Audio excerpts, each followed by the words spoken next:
I'm Old Sneelock. Working on the linkages again. I think I'm going to get one side done today. It's going to be a lot of work. I got a whole bunch of pieces to make, and some of them I'm not really sure how I'm going to start. But we'll get there. So I have a stub shaft. It's going to have a flange on it, 1/2 inch diameter, because that's the diameter of the original shaft. Why do I want a flange on it? Because this bearing surface here is not exactly flat. So I'm going to put a stub shaft in there and put a flange on that bearing shaft so that it rides against the inner race on the bearing. I want to hold that bearing in position, and I don't want to have it running up against the side of this thing where it's going to be working against something that's crooked. Now, I probably could put this in a machine and mill it flat, but my chances of finding a machine in this shop that's able to do that in a reasonable amount of time, pretty slim. I could file it, I could make it perfect, I could spend a lot of time on it, but if I just put a little flange on the shaft, no problem. So now I'm going to have a stub shaft sticking out here, wide enough to handle the bearing. 275 is the thickness of the bearing. I don't want to have this 275 or anywhere longer than 275 because I want to be able to clamp down the bearing onto this shaft. But I'm going to play a little trick on it. I'm going to put a 5/16 thread out here on the end.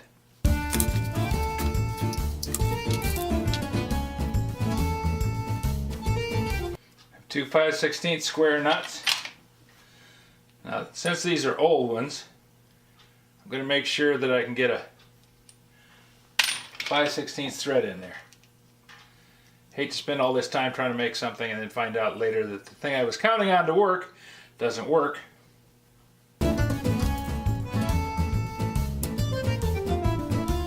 .275 plus 0.220 gives me a total of 0.495.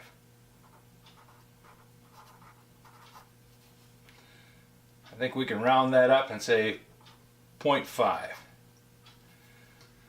So I'm going to turn a 1/2 inch long stub shaft on there. Going to have the bearing running on the 5/16 diameter shaft. It's going to go up against this 1/2 inch flange. On the outside, I'm going to put a washer. So what's the thickness of the washer?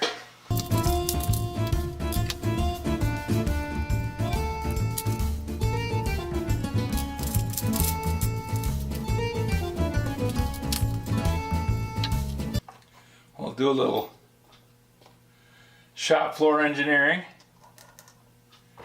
and run a nut down on there. Make sure if I do this,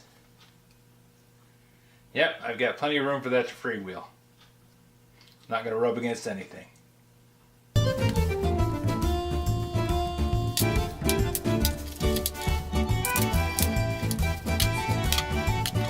So I have to allow enough stock to let that washer be in there, and that washer's 0.075 thick.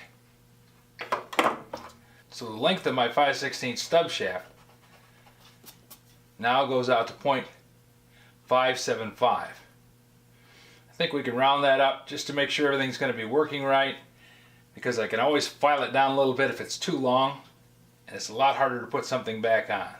So I'm going to go with 0.6. I think this flange should be right around 1/8 of an inch. That way it's wide enough that it's going to be fairly sturdy and not going to have too much damage happen to it.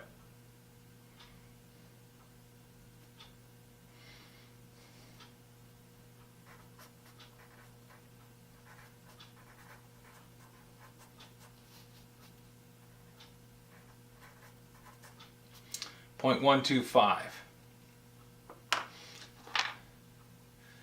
Then I'm going to have a shaft running into this,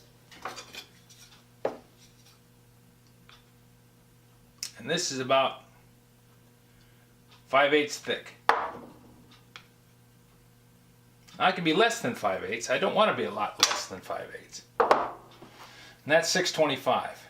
So I need a 3/8 stub shaft, 0.625 long, a flange, 0.125 long, and a stub shaft, and a 5/16 stub shaft, 0.6. So add all those together, add them all up, I end up with a shaft length of 1.350. Quick and dirty check on my measurement.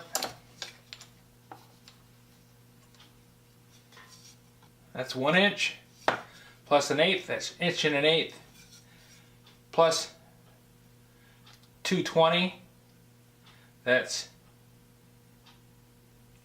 1 3/8. We're right there. If you have any suggestions for a new video, questions about today's video, or any of the other videos on the channel, just drop a note in the comments. You know I read them all. Thanks for watching.